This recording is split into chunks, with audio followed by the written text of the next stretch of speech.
Good day, guys. We got this Subaru Forester SF5 STI on the hoist. It's coming for a gearbox service. We pull the oil pan out and you can see the valve body there.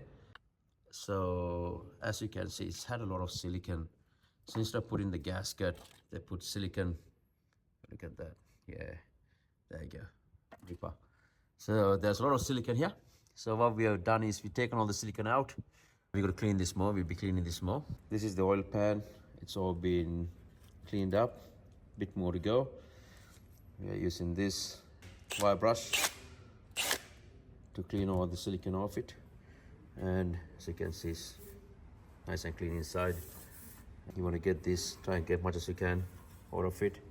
So the problem, guys, when you use silicone, it becomes a bit of a nightmare to get it all off. But yeah, it's something you got to deal with. That's the new gasket we'll be using, and it's always recommended to use something like this, so you save yourself from a lot of dramas cleaning the oil pan when you're going to do a new gasket on there.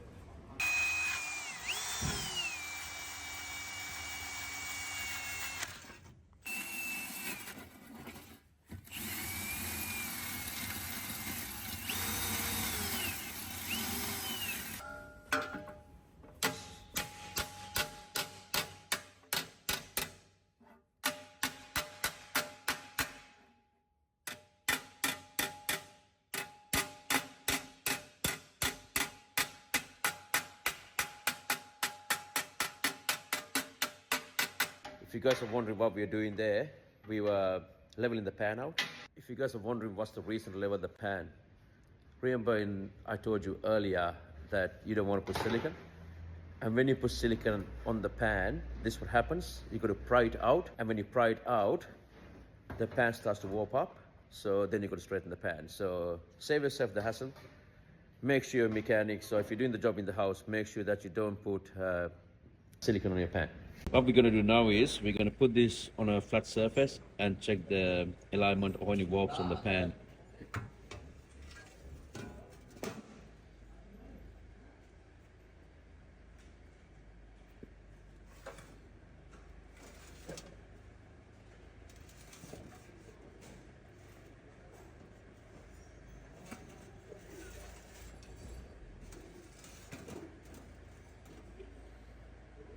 That looks good. That looks good. So before you put the sump, you want to make sure you get all that silicone taken off. So when you put the sump on, it doesn't start leaking again. Do it right, do it once, guys.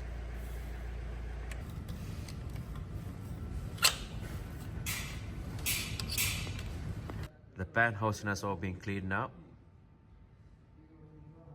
Look at that. So you want to have it like this. So now we are ready to install the pan here.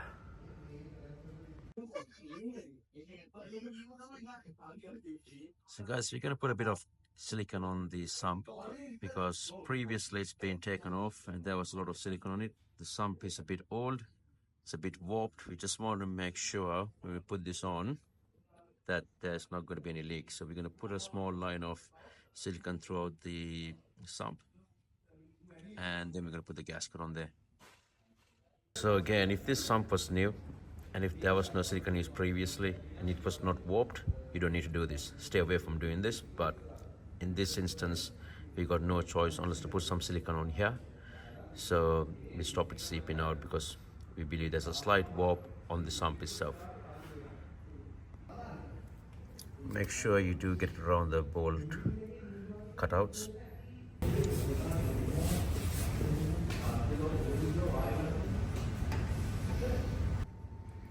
Place the gasket nice and gently,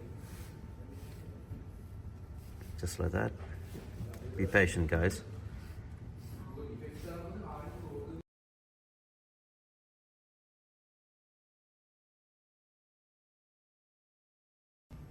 While we are doing this, make sure that you guys do change the transmission filter as well.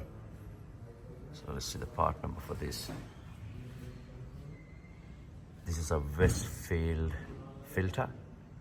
The part number is TO2. These are the old bolts on the pan, As you can see, there's a lot of silicone on the bolts itself. So we're going to give it a good clean before we put them back in. So pay attention to these things, guys. These are the things that you need to do. The prep work is utmost important when you're doing work as such.